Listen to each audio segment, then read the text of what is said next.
Muito boa noite a todas, a todos. Que nós possamos permanecer com os nossos pensamentos elevados, nossa mente aberta, nossos sentimentos apacentados, para que nós possamos facilitar o trabalho da espiritualidade junto a nós e que aqueles registros, que nós trazemos aí há tanto tempo e que não nos ajudam a caminhar dentro dos parâmetros do Evangelho, possam ser progressivamente alterados pela nossa atenção e pela nossa reflexão. O tema, então, hoje, nós vamos encontrar no Evangelho, no âmbito do Sermão do Monte, capítulo 7. E no Evangelho segundo o Espiritismo, junto com outros temas, ele está no capítulo 10, Bem-aventurados os misericordiosos.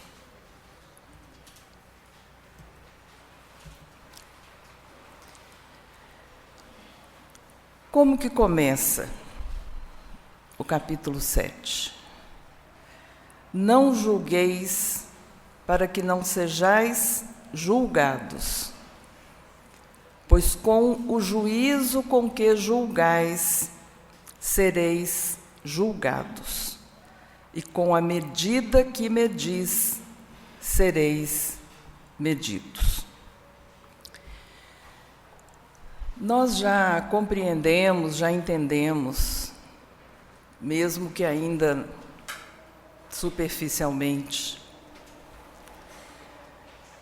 que a nossa grande oficina de aprendizado, de crescimento, são as nossas relações, os nossos relacionamentos.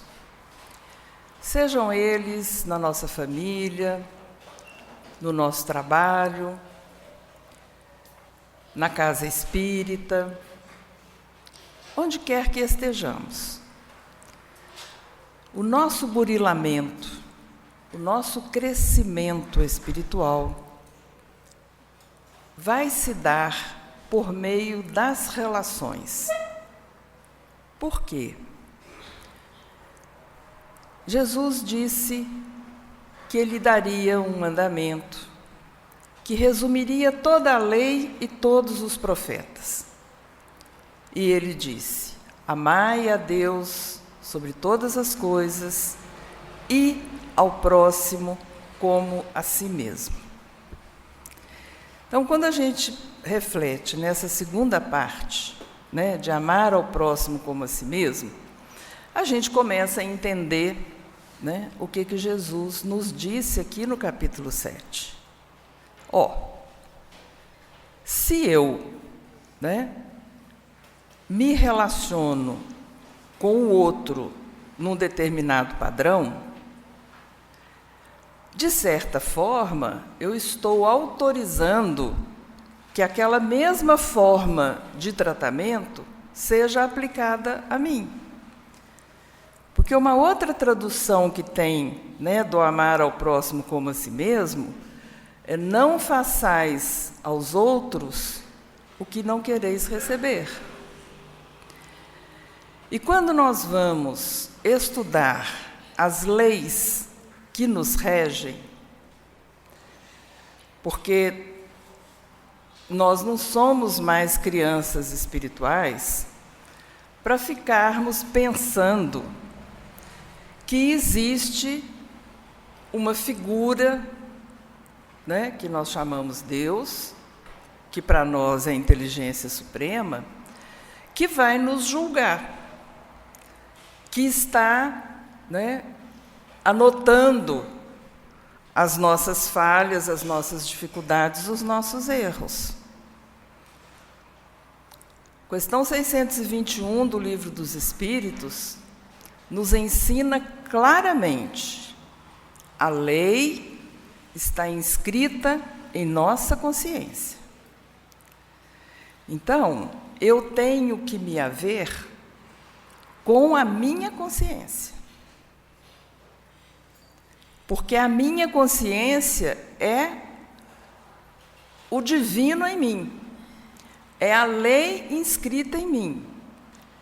Eu sou um espírito imortal e esta centelha me faz herdeiro do Pai, criado à sua imagem e semelhança. Então, esta reflexão nós temos que nos habituar a fazer. Eu tenho que me perguntar a cada dia se o meu comportamento naquele dia me causou algum desequilíbrio, algum desconforto em relação à minha consciência. É com ela que eu tenho que me haver. Ontem nós refletíamos aqui sobre enfermidade, sobre doença. Era por que adoecemos.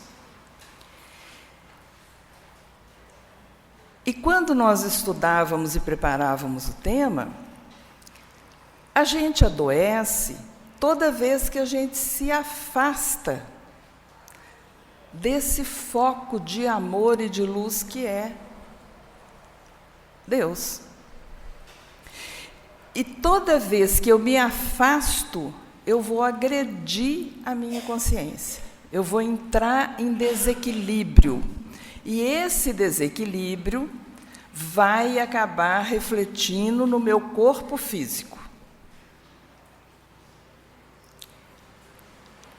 Então, é muito importante que estas palavras que estão postas lá no Evangelho não sejam vazias de sentido para nós, como a nossa irmã falou aqui no primeiro horário, na primeira reflexão, que todo e qualquer ensinamento contido no Evangelho, ele precisa ser aplicado no seu cotidiano.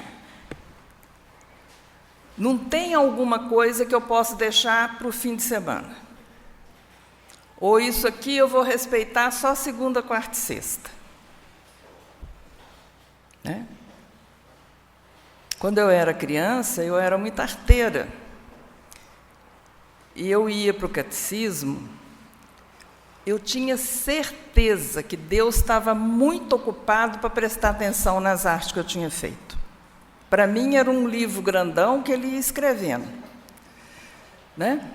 Mas eu falava, mas ele deve estar muito ocupado, tem muita gente, ele não deve ter anotado. Aí eu ia confessar, eu não tinha nada para falar com o padre, porque na minha cabeça não tinha acontecido nada. Mas é um pensamento infantil, né? De uma capacidade de raciocínio que ainda não consegue prever consequências, avaliar consequências, né? Sobretudo, consequências dos meus atos sobre os outros. Então, vamos lembrar uma outra questão importantíssima aqui, que também é do nosso cotidiano.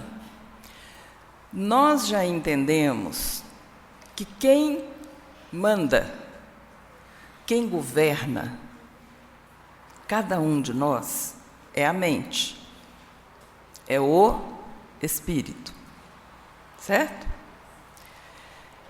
O espírito é energia, eu sou energia. O meu pensamento é energia. Então, quando eu penso, já foi, já se espalhou a onda do meu pensamento no ambiente. E ele vai atingir o objetivo que eu tive ao pensar. Esses dias, a gente estava falando aqui da lei do amor, e lá no Evangelho, segundo o Espiritismo, nesse capítulo vai ter um subitem que chama duelo. Aí, às vezes, as pessoas vão ler e falar, não tem duelo mais, né? Quem aqui que anda com a garrucha desafiando o outro, ou com uma espada? Isso não é do nosso tempo. Será? O Emmanuel fala para nós que a língua é faca afiada. Então, eu posso duelar com a palavra. Eu posso destruir com a palavra. Eu mato a esperança. Eu mato a confiança. Eu mino a fé da outra pessoa. Antes da palavra, já aconteceu o pensamento, não é assim? Porque aí uma irmã virou para mim e falou assim, mas e se eu só pensei e não falei? Falei para ela, já foi. O máximo é que na aparência você não ficou mal no grupo, na roda. Mas o seu objetivo já foi alcançado. Isso não é para assustar, sabe, meus irmãos, mas é para a gente pôr o pé no chão. Para pôr o pé no chão e para a gente começar de verdade a tomar decisões que não vão nos tornar santos da noite para o dia, não tem jeito, né? Nós ainda vamos caminhar muito até lá, mas algumas decisões nós devemos refletir e assumir.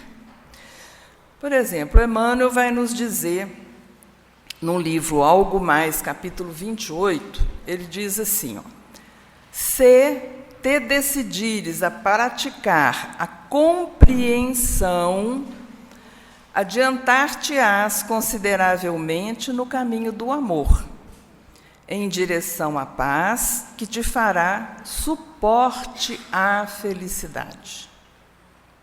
Para isto, é imperioso que te situes no lugar dos outros. Isso hoje nós chamamos de empatia, né, gente?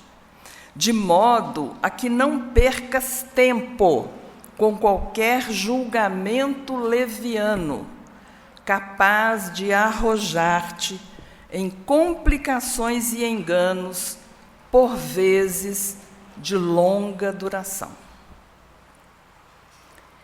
Uma das leis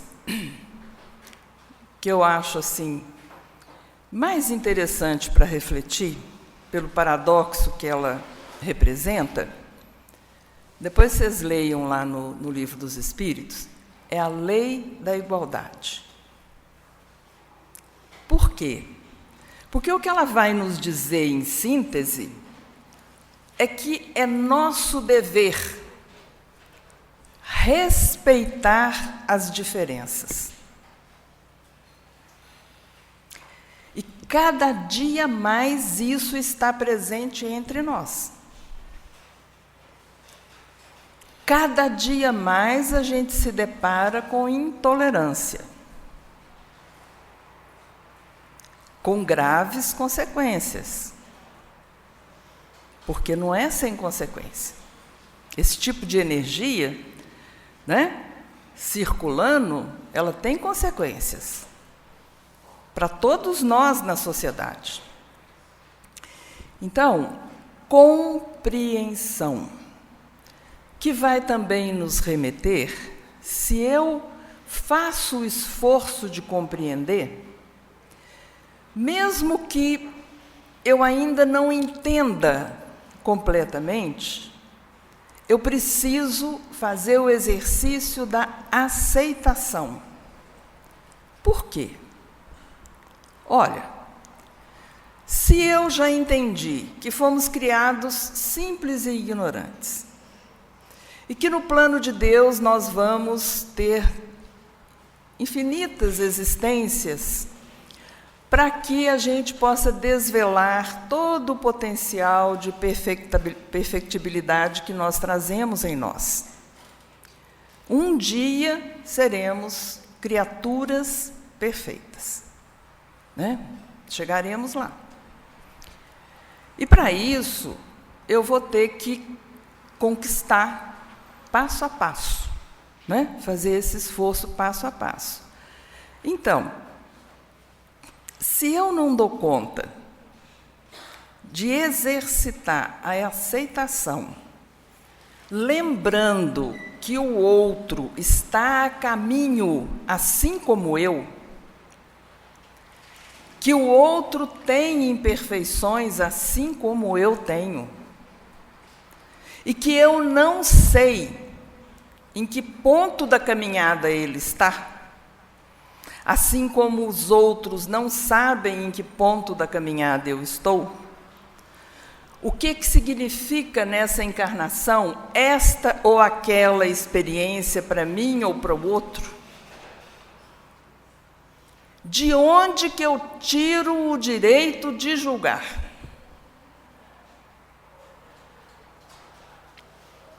De onde? Eu não sei nada do outro. Do mesmo jeito que ele não sabe de mim.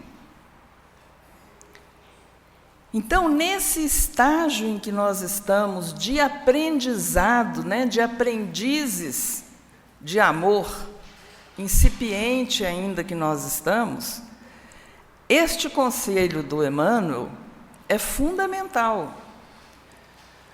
Comece a fazer um exercício de compreensão, de entendimento daquilo que você vê no outro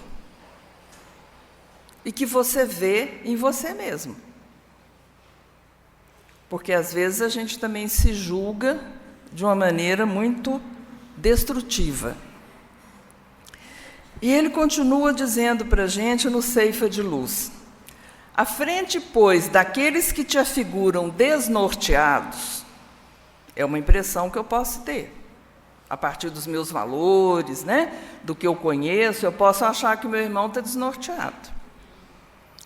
Estende o coração e as mãos para auxiliar. Isso é fácil, meus irmãos, de fazer? Não. Para nós, ainda não.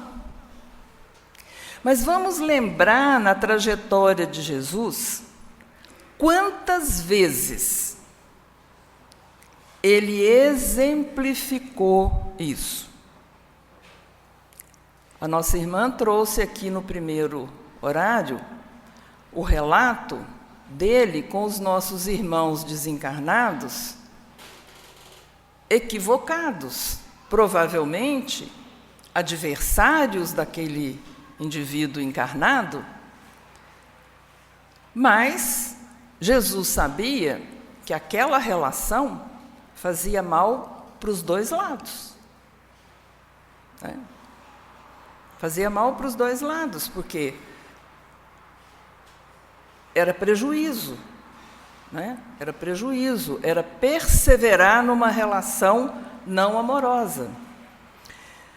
Então, Emmanuel continua assim, porque todos estamos no caminho da evolução, e segundo a assertiva do Divino Mestre, com a medida que tivermos medido, nos hão de medir a nós. A gentileza deve ser examinada não apenas por chave de ajuste nas relações humanas, mas igualmente em sua função protetora para aqueles que a cultivam. Vamos entender, né? Por que a gentileza vai me proteger? Por que se eu fizer um esforço de compreender, de aceitar, de auxiliar, né? Quando eu não entendo tudo que está acontecendo, mas eu vou tentar ajudar a melhorar. a esclarecer, né? Porque eu sei que eu não sei. Eu sei que eu não conheço. Quando eu faço isso, eu deixo de construir relações de desafeto, né? Eu deixo de angariar novos adversários e, sobretudo, a mente, o pensamento que irradia, queira eu ou não, vai ser percebido por todos os que estiverem no meu entorno, encarnados ou desencarnados. Se o meu pensamento for de amor, for elevado, eu vou atrair amor e elevação. E tudo que eu lanço no ambiente volta para mim.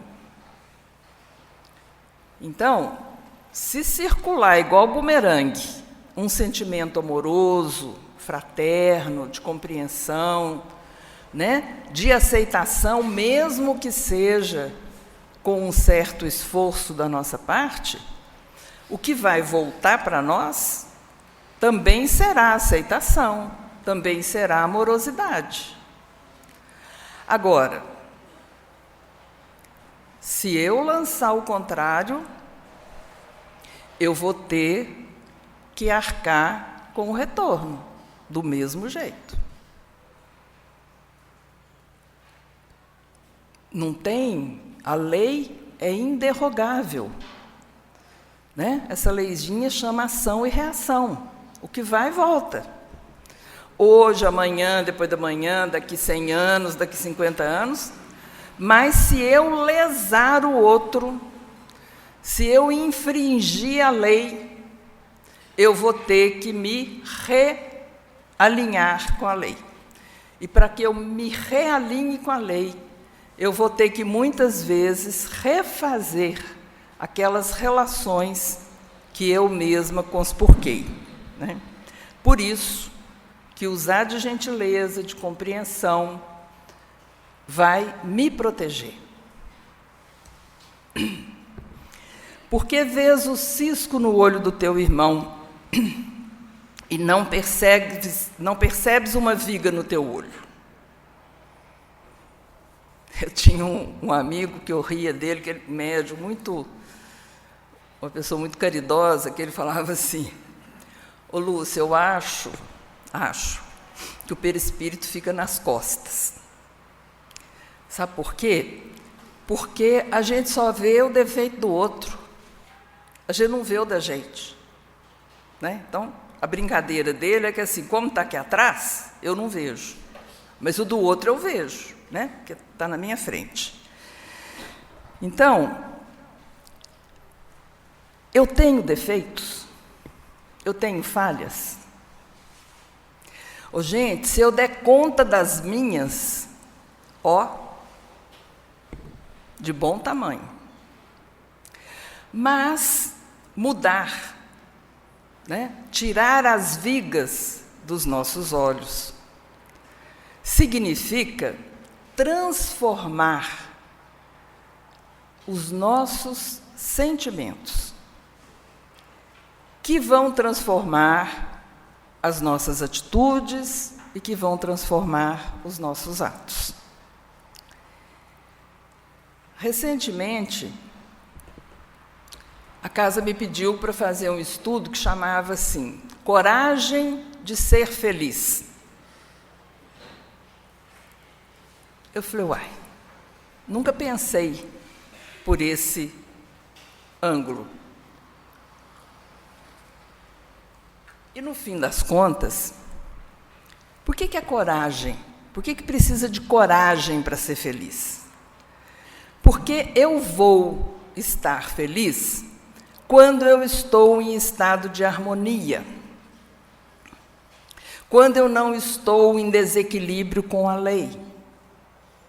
Vocês já perceberam que a gente fica um tempinho feliz, daqui a pouco, né, alguma coisa acontece, a gente desequilibra de novo, porque nós ainda somos assim, nós ainda não conseguimos nos manter permanentemente em equilíbrio com a lei.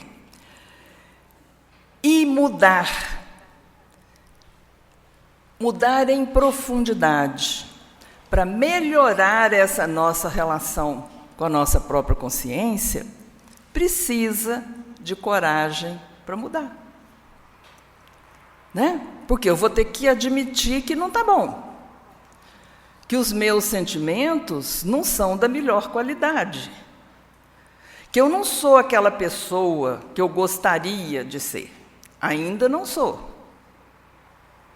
E muitas vezes, meus irmãos, aquilo que me incomoda muito no outro é espelho. É espelho. Em psicologia, a gente chama isso de projeção. Então, quando uma coisa te incomodar muito numa pessoa, comece a procurar aquelas características em você. Porque isso é real, o outro é o nosso espelho. Né? Ele é o nosso desafio. Ele é a oportunidade para eu exercitar novas formas de interagir. Né? Então, aqui no Evangelho, Jesus vai ser enfático, ele vai dizer: hipócrita, retira primeiro a viga do teu olho. Cuida primeiro de você. Não faça de conta que você já é perfeito e que todos que estão ao seu redor são uma coletânea de defeitos e de problemas. Porque muitas vezes é dessa forma que nós nos relacionamos com os outros, né? Então, continuando aqui, habitualmente guardamos o veso de fixar inibições alheias em absoluto esquecimento das nossas. É isso que nós acabamos de dizer. Né? Eu sou pródigo em analisar e listar o defeito dos outros. Mas na hora que eu paro para pensar sobre mim mesma, quem sou eu, como é que eu me relaciono com as pessoas, dá um branco, né? Pensamento fica igualzinho macaco, pulando de um galho para outro. Eu não consigo focar a atenção. Por isso, ainda nos falta coragem. Então, agora eu vou pedir para os irmãos para pensarem, não coragem para mudar, mas coragem para ser feliz. Né? Quem sabe a gente se convence com mais força. Não, eu quero ser feliz, eu quero viver em harmonia. Né? Eu não quero ficar desequilibrando meu corpo físico, deixando ele suscetível a tantas doenças. Então, vamos ser felizes. Né? E aí, Emmanuel nos pede para a gente refletir um pouco acerca dos comportamentos de Jesus, da conduta do Cristo, na apreciação das pessoas que conviveram com ele. Como que Jesus via Maria de Magdala? Todo mundo aqui conhece a história, né? De Madalena, Maria Madalena ou Maria de Magdala. Quantas censuras Jesus fez a Maria de Magdala? Nenhuma. Nenhuma. Mas teve uma situação dele com Pedro, que Pedro questionou. Porque Pedro, Humberto de Campos nos relata naquele livro Boa Nova, de vez em quando Pedro achava que tinha que orientar Jesus. Ele era mais velho, Jesus era novo, né? Estava chegando, estava começando. Então, de vez em quando ele resolvia dar uns conselhos para Jesus. Um deles foi esse, né? Que ele achava que aquilo ia comprometer o ministério de Jesus. Tem uma passagem que ele fala com Jesus assim: Tem mulher de má vida demais nas suas pregações. Tem muita prostituta lá. Isso não é bom para o senhor.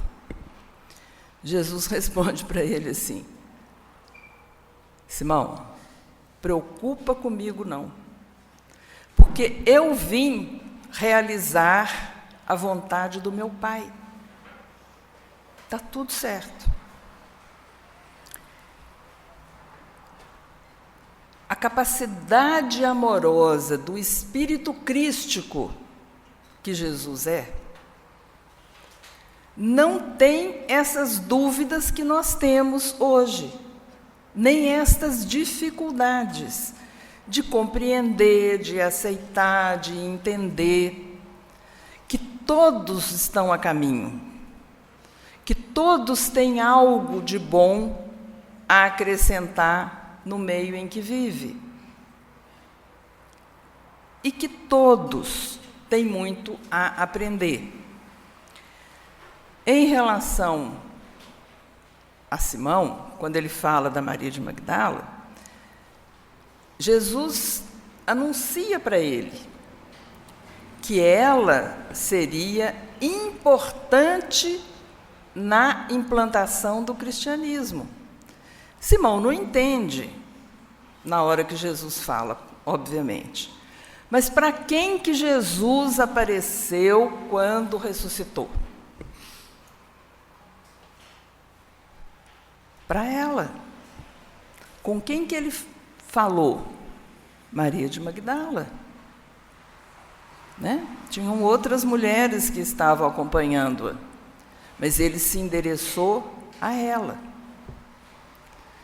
Se esse exemplo não der para a gente a medida do amor e da compreensão que nós precisamos ter uns para com os outros,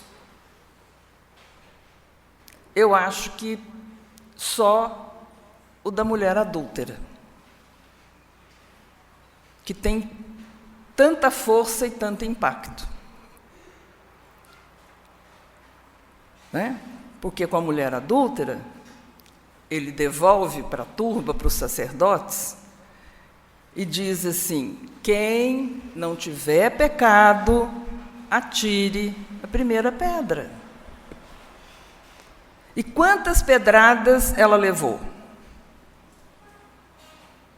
Ao que consta no Evangelho de João, nenhuma. E Jesus diz para ela, pergunta a ela: onde estão aqueles que te julgavam?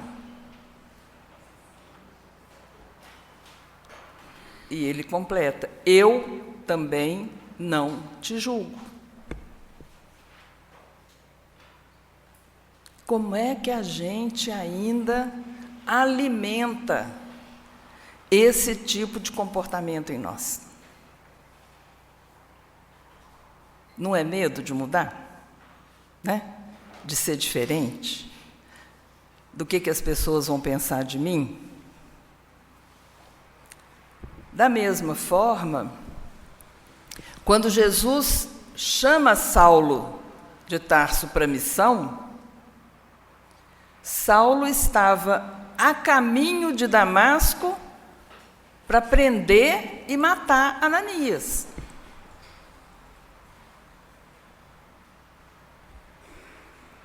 Mas Jesus sabia, né, do potencial de amor que Saulo tinha. E ele vai lá e: Saulo, Saulo, por que me persegues? Então, a partir, né, deste encontro com o Mestre, Saulo de Tarso vai literalmente virar do avesso. E ele teve que ter muita coragem, muita fidelidade. Porque o que ele pensava do Cristo e dos cristãos primitivos, a maneira como ele julgava aquilo que estava acontecendo, aquilo que ele via, né, se transformou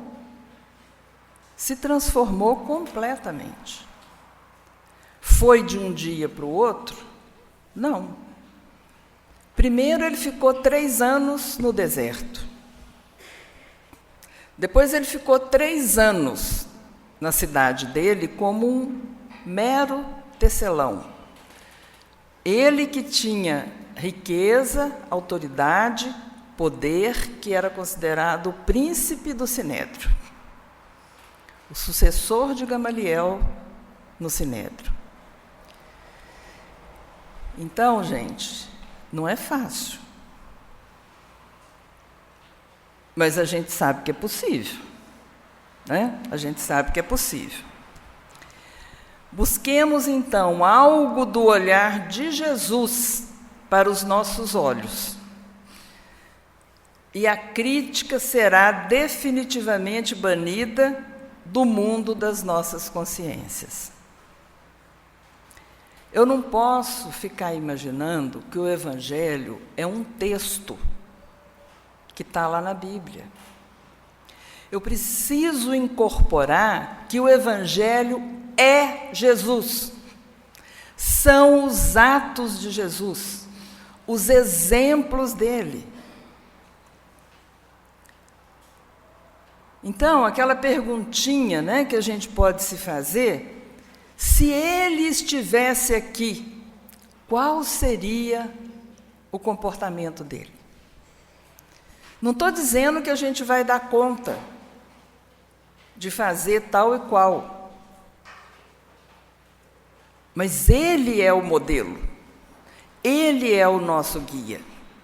Mas na sua concretude dos seus atos, da sua capacidade de amar, da capacidade de aceitar, de elevar, de perdoar, né, de compreender, que é esse primeiro estágio que nós todos precisamos conquistar, né? E ele continua, Emmanuel continua aqui, dizendo que assim, mesmo que o irmão que esteja à nossa frente esteja no mais inquietante espinheiro do mal, ele é um irmão, necessitado, antes de tudo, de nosso auxílio e nossa compaixão. Vamos lembrar, né, que Jesus falou, o Emmanuel falou lá atrás, quando você enxergar uma situação desnorteada, entre com o coração e com as mãos, com o sentimento e com a sua disposição em servir, em ajudar, em erguer, e não, né, de condenar. No livro Pensamento e Vida, Emmanuel nos chama a atenção falando sobre hábito. E ele diz o seguinte: o hábito é uma esteira de reflexos mentais acumulados, operando constante indução à rotina. O que ele está nos dizendo aqui? Nós funcionamos a maior parte do tempo no piloto automático. A gente não age, a gente reage. Porque para agir, você precisa refletir. E você vai tomar uma decisão hoje, você precisa tomá-la à luz do que você já sabe. E não dos seus condicionamentos de séculos, que não te dão um bom resultado. Julgar é um desses casos do reflexo acumulado. Sobretudo quando a gente julga aqui, na mente. Eu não falo, eu não exteriorizo, mas eu julgo. E vocês vão lembrar que pensou, criou, já foi, já aconteceu, né? Então, ele nos esclarece: herdeiros que somos de milênios, gastos na recapitulação de muitas experiências análogas entre si, ou seja, experiências em que a gente vem só repetindo as mesmas coisas, vivemos até agora quase que a maneira de embarcações ao gosto da correnteza.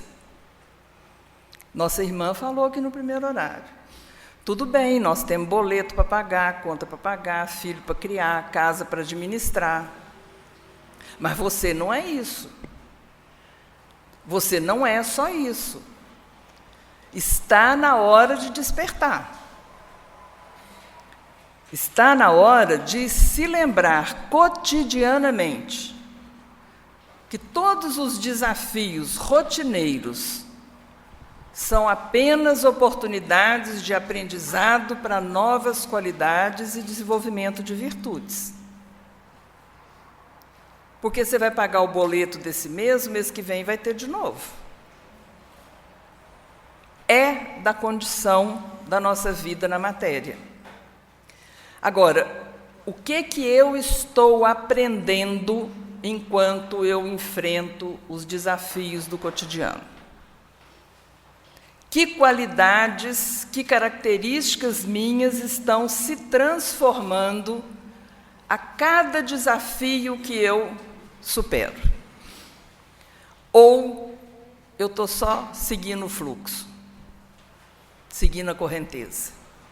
Deixa o barco ir, né? Deixa o barco ir. A gente chega ao fim da experiência encarnatória para concluir que nada mudou. Tudo bem, Deus vai nos dar infinitas oportunidades. Mas se você quer ser feliz, tem que ter a coragem de mudar. E vamos começar a mudar esta postura. Se eu estou aqui na doutrina espírita, que por todos os meios me informa e me demonstra que eu sou um espírito imortal, vamos aprender a nos comportar como espíritos imortais que somos, né? Porque senão a gente vai continuar simplesmente reagindo, né? E aqui Emmanuel vai apertar um pouquinho, que ele vai dizer assim, ó, até agora, no mundo, a nossa justiça cheira a vingança e o nosso amor sabe a egoísmo. Cada um leva para casa e pensa, né? Não sou eu, Lucelena, que está dizendo não, tá? Pelo reflexo condicionado de nossas atitudes e refletida nos milênios que nos precedem o hoje. Então, essa herança que nós temos, esses condicionamentos, ou a gente muda, ou o nosso futuro não vai mudar. O seu futuro você constrói hoje, a cada dia. Então, é urgente que eu comece, né, a substituir essas respostas automáticas por respostas reflexivas, em que eu busque, usando da minha vontade, da minha decisão, mudar. E tentar, se eu ainda não for capaz de amar, eu vou tentar compreender e vou, sobretudo, respeitar. Isso é inalienável. Eu tenho obrigação.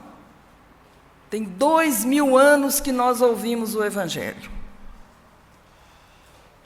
Não tem jeito da gente alegar ignorância. E claro que eu vou responder à minha consciência cada vez que eu desrespeitar o outro. E vou ter que segurar a onda quando o desrespeito voltar. Porque ele volta, né? Nós já vimos que ele volta. Não podemos desconhecer, todavia, que somente adotando a bondade e o entendimento, com a obrigação de educar-nos e com o dever de servir, como hábitos automáticos, esses nós podemos ter. Entender e servir, se automatizar, vitória. Né? Porque eu substituí o hábito de julgar. Certo? Então, esse a gente pode lutar para ter. E aí, gente,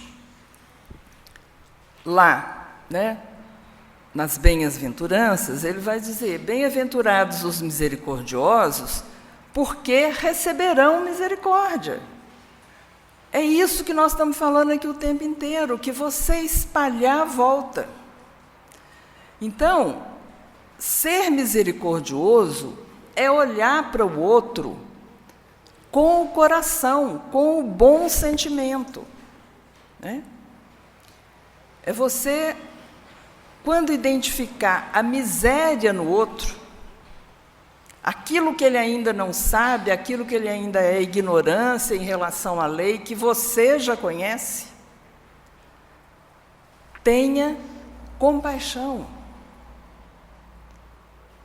tenha entendimento, porque é isto que vai voltar para você.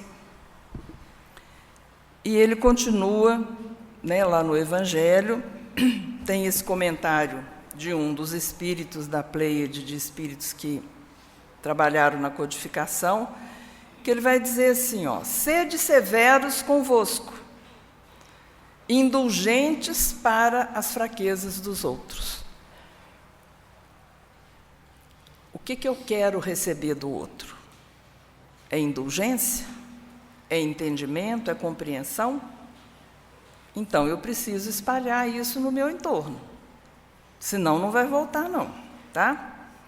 É esta uma prática da Santa Caridade que bem poucas pessoas observam.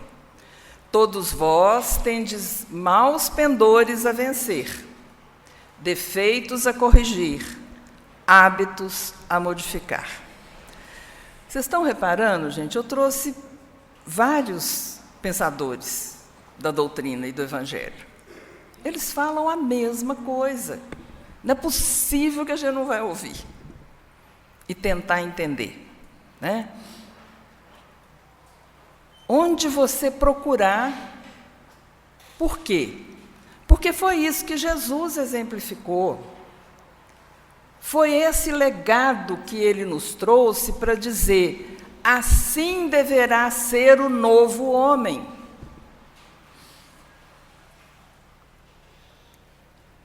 Né? Este será o novo homem, que procurará o amor em todas as suas ações, em todos os seus atos. Né? O bem pode ser feito por alguém que não é bom. Essa é uma questão importante para a gente refletir. Não existe o mal. Deus não criou o mal. O mal é a ausência do bem. Às vezes, eu fico extremamente constrangida quando a gente ouve ou lê descrições de um ser humano como se nada de bom existisse naquela criatura. É falso. Ele foi criado pelo amor divino, assim como eu.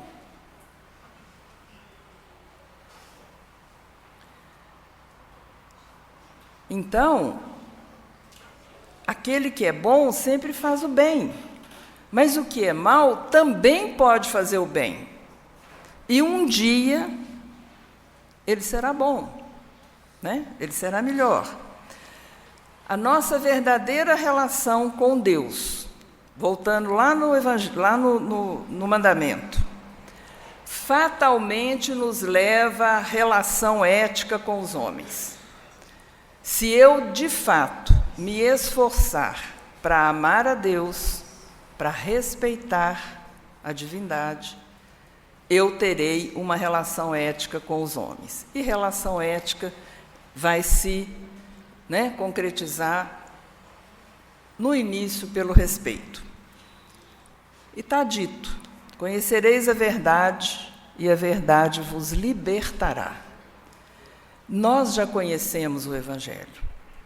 Eu posso não ter todo o entendimento, mas eu preciso buscar para ter. E à medida em que o meu entendimento cresce, essa verdade se torna cada vez mais cristalina, e facilita a minha relação com os meus irmãos.